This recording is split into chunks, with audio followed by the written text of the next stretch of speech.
தமிழகத்தின் பாரம்பரிய விளையாட்டான ஜல்லிக்கட்டை நடத்த வலியுறுத்தி தமிழகம் முழுவதும் இளைஞர்கள் உள்ளிட்ட பல்வேறு அமைப்பினர்கள் தொடர்ந்து போராட்டங்கள் நடத்தி வருகின்றனர். அதன் ஒரு பகுதியாக சென்னை சேப்பாக்கத்தில் இந்திய கம்யூனிஸ்ட் கட்சி சார்பாக மாபெரும் உண்ணாவிரத போராட்டமானது தற்போது நடைபெற்று வருகிறது.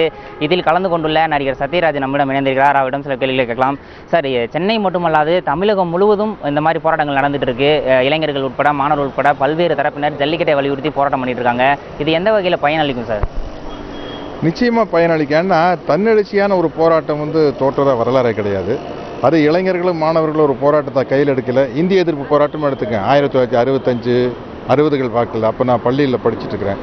மாணவர்கள் களமிறங்கும் போது, இளைஞர்கள் களமிறங்கும் போது அதனுடைய தீர்வு மிகச்சரியாக இருக்கும். ஏன்னா அவங்க புரிஞ்சுக்கிட்டு பண்ணுறாங்க.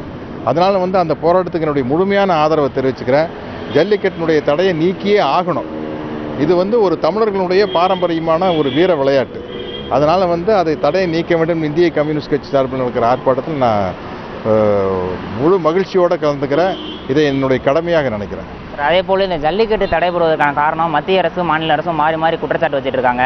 மாநில அரசு நினைச்சா தனி சட்டம் இயற்றி இந்த ஜல்லிக்கட்டு நடத்தலாம்னு சொல்கிறாங்க. அதே மாதிரி மத்திய அரசும் சட்ட திருத்தம் கொண்டு வரணும்னு சொல்கிறாங்க ஜல்லிக்கட்டு நடத்துறதுக்கு. இது தொடர்பான கருத்து மாறி மாறி குற்றம் சொல்கிறத நிறுத்திக்கிட்டாலே சரியாக போயிடும். அதாவது என்ன ஆகணுமோ அதை பார்க்கணும். ஆக வேண்டிய காரியத்தை பார்க்கணும்னு ஒரு வார்த்தை இருக்கு இல்லையா, அது ரொம்ப முக்கியம். அதே மாதிரி இன்றைக்கி விவசாயிகள் செத்துக்கிட்டு இருக்கிறாங்க. இப்போது இது மனித வதையாக இருக்குது. விவசாயிகளுடைய சாவு என்பது மனித வதை. அதை விடவா ஒரு மிருக வதை அப்படிங்கிறது மனிதன் தோன்றிய காலத்துலேருந்தே மிருகங்களை பயன்படுத்திக்கிறான். அதில் எது வதை அப்படிங்கிறது இருக்கு இல்லையா, ஒரு மிருகத்தோடு செல்லமாக விளையாடுறது. இது நம்ம வீட்டில் இருக்கிற குழந்தைகளோட விளையாடுற மாதிரி தான். அதை புரிஞ்சிக்காம யாரோ ஒரு வெளிநாட்டில் உட்காந்துட்டு ஒரு பீட்டாங்கிற அமைப்பு நம்ம என்ன செய்யணும் என்ன செய்யக்கூடாதுங்கிறத கண்ட்ரோல் பண்ணுறதுங்கிறது ரொம்ப அநியாயமான ஒரு விஷயமாகப்படுது எனக்கு. அதே மாதிரி தடையை மீறி ஜல்லிக்கட்டு அப்படின்ற வார்த்தை இன்றைக்கி பெரும்பாலான இளைஞர்கள் மத்தியில் பேசப்பட்டு வருது. மேலும் பல்வேறு அமைப்புகள் இயக்கங்களும் சொல்லியிருக்காங்க தடையை மீறி ஜல்லிக்கட்டு நடத்துறதுல தப்பே இல்லை, மத்திய அரசு சட்டத்திட்டம் கொண்டு வரப்பட்ட சூழலில் இந்த தடையை மீறி ஜல்லிக்கட்டு நடத்தலாம்னு சொல்லியிருக்காங்க. அதை பற்றி உங்களுடைய கருத்து? ஆமாம், தடைங்கிறது என்ன, சுதந்திரத்தை மீறிய ஒரு விஷயம். சுதந்திரத்தை மீறி தடை வரும்போது தடையை மீறி நடத்தித்தான் ஆகணும், வேறு வழியில் இல்லை. எல்லாமே இப்போ வெள்ளைக்காரன் காலத்தில் இந்தியா அடிமைப்படுத்தி வச்சுருந்தான். காந்தி என்ன பண்ணார்? தடையை மீறி உப்பு சத்தியாகிரகம், தடையை மீறிய போராட்டம் இல்லையா. தடை ஏன் வருது?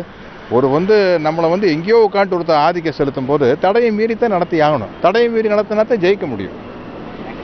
அதாவது இந்த போராட்டமானது மாபெரும் போராட்டம் நிச்சயம் வெற்றி பெறும் எனவும், தடையை மீறி ஜல்லிக்கட்டு என்பது நிச்சயம் நடக்கும் எனவும் அது தொடர்பான தன்னுடைய சொந்த கருத்துக்களை நிறைய சத்யராஜ் தெரிவித்திருக்கிறார். ஒளிப்பதிவாளர் அசோக்குடன் விக்னேஷ், நியூஸ் 7 தமிழ், சென்னை.